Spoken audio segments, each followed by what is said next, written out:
अब हम लोग देखते हैं देखो यहाँ पर जो है कि अपने स्कूल का देखो हम लोग आ गए बाल संसद।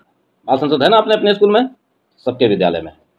इसको हम लोग लोकतंत्र से जो है समझते हैं। क्या है लोकतंत्र? बाल संसद का गठन विद्यालय में विद्यार्थियों के में लोकतंत्र की समझ को विकसित करने के उद्देश्य से एक प्रायोगिक योजना है ना। इसमें विद्यार्थियों के नेतृत्व करने, समस्या के समाधान, है ना, नेतृत्व का क्षमता आता है इसमें, समस्या का समाधान ढूंढने में, निर्णय लेने एवं सामूहिक एकता की भावना का विकास होता है बाल संसद में। झारखंड के प्रत्येक सरकारी विद्यालय में बाल संसद का गठन किया जाता है। हर साल 7 अप्रैल को हम लोग का डेट होता है ना जी, हर साल गठन होता है। संसद में प्रधानमंत्री समेत कई मंत्री होते हैं, है ना। हम लोग चुनाव करते हैं, हम लोग जानते हैं, सबके दिमाग में आ भी रहा होगा। बाल संसद का नहीं से अपने स्कूल का चित्र दिखाई देता होगा। तो प्रधानमंत्री समेत कई मंत्रियों का हम लोग चयन करते हैं, प्रत्येक का निश्चित कार्य भी निर्धारित करते हैं। तो लोग पढ़े भी होंगे कि एक पुस्तक में कि सबको सबको तो याद भी हो गया होगा, इतने दिन से चल रहा है हम लोगों का। तो उसका एक निश्चित कार्य निर्धारित होता है प्रत्येक का, हर एक मंत्री का।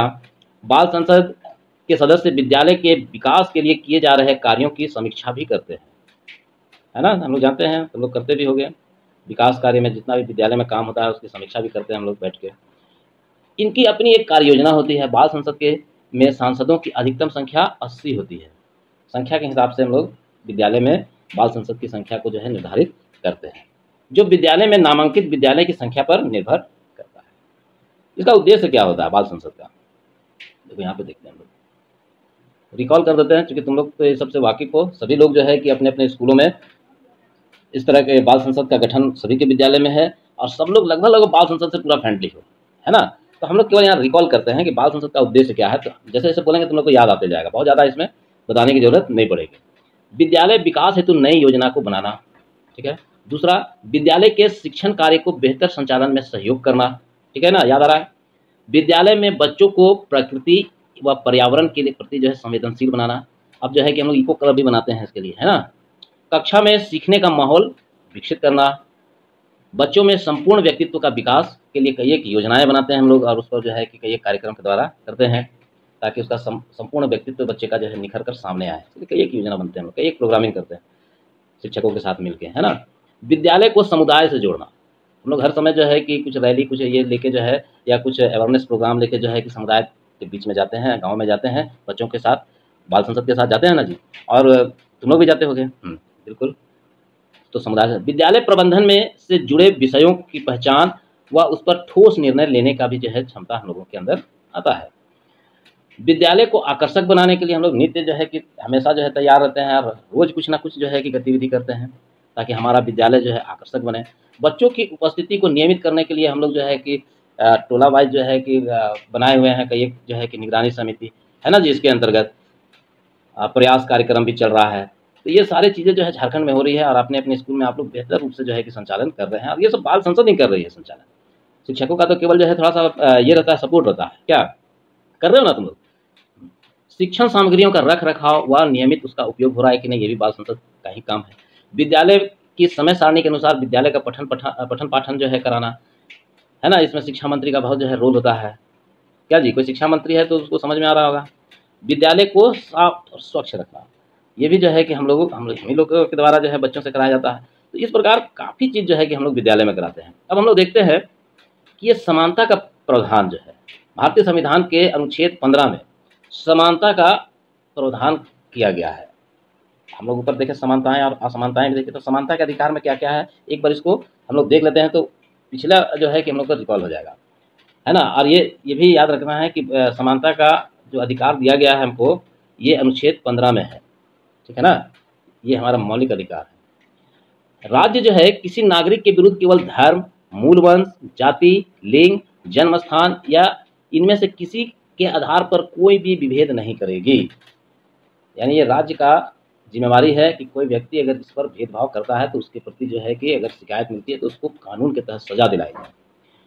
कोई नागरिक केवल धर्म, मूलवंश, जाति, लिंग, जन्म स्थान या उसमें इनमें से किसी के आधार पर, नंबर क में देखो क्या है, दुकानों, सार्वजनिक भोजनालयों, होटल और सार्वजनिक मनोरंजन के स्थानों में प्रवेश करता है और नहीं करने दिया जाता है उसको इस तरह का ये लगा के,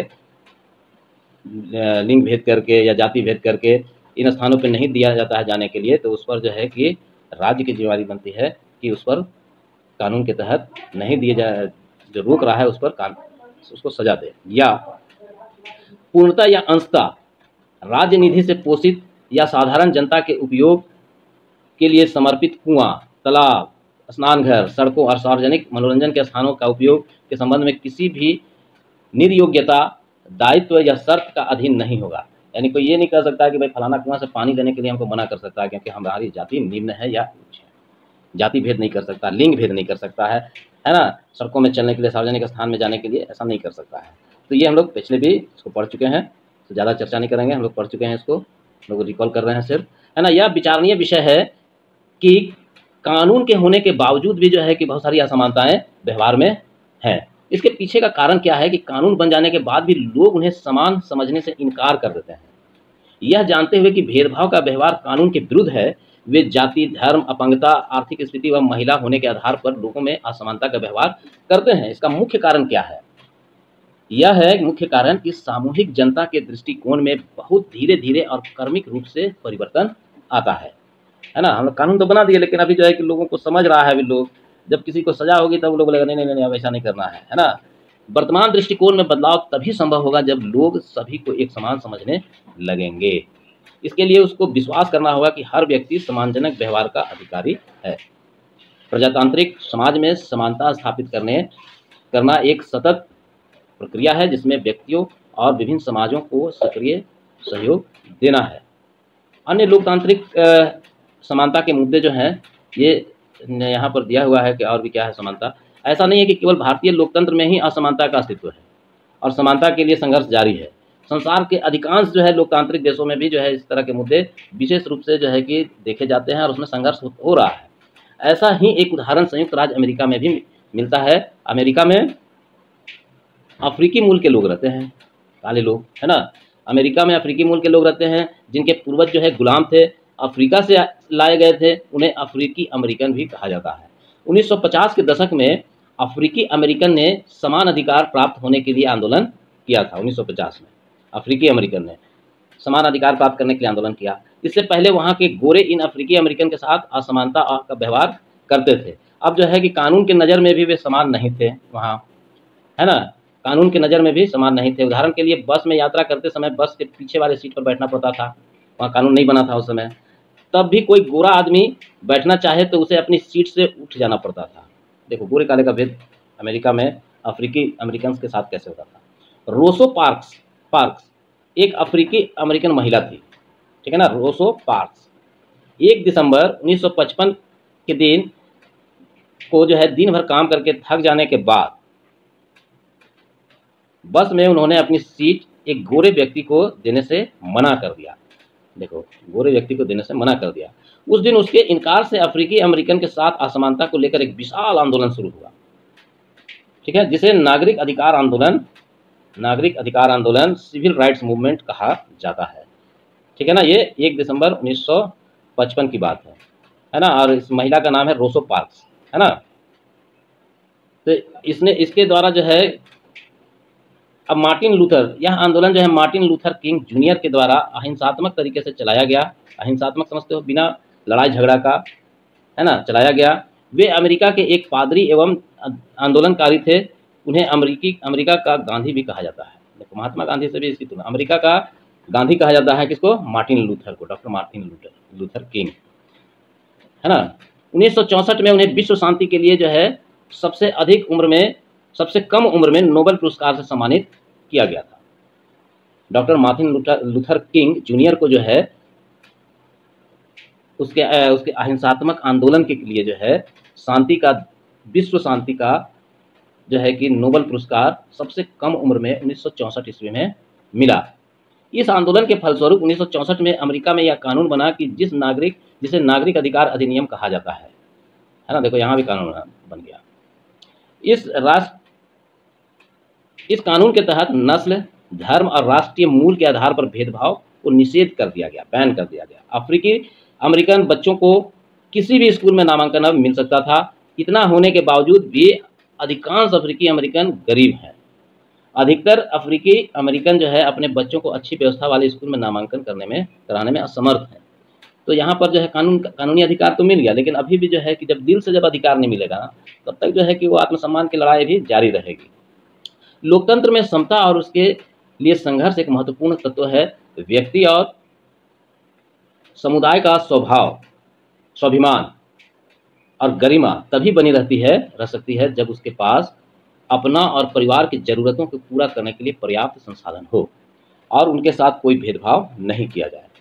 ठीक है, यहाँ पर हम लोग इस पाठ में यहाँ तक देखें। देखो यहाँ पर रोसो पार्क्स, इसका जो है फोटो दिया हुआ है। देखो ये है रोसो पार्क्स और ये है मार्टिन लूथर किंग जूनियर। ठीक है, इसको हम लोग देख लें, है ना। देखो रोसो पार्क्स, जिसकी एक विद्रोही तेवर ने अमेरिका का इतिहास ही बदल दिया, है ना। ये सीट देने से मना कर दी थी, जिसके कारण जो है कि अहिंसात्मक रूप से जो है कि ये मार्टिन लूथर किंग जूनियर ने जो है कि अमेरिका के में हुए नागरिक अधिकार का आंदोलन अहिंसात्मक रूप से चलाया। और इसका आंदोलन इतना उग्र था कि इनको जो है कि 1964 ईस्वी में सबसे कम उम्र में क्या हुआ, इनको विश्व का शांति का नोबेल पुरस्कार प्राप्त हुआ, है ना। और इसी के चलते 1964 ईस्वी में अमेरिका में कानून बनाया गया कि किसी भी व्यक्ति को नस्ल और जाति के रूप में जो है भेदभाव नहीं किया जाएगा। ठीक है ना, तो इसको याद रखना है। ठीक है।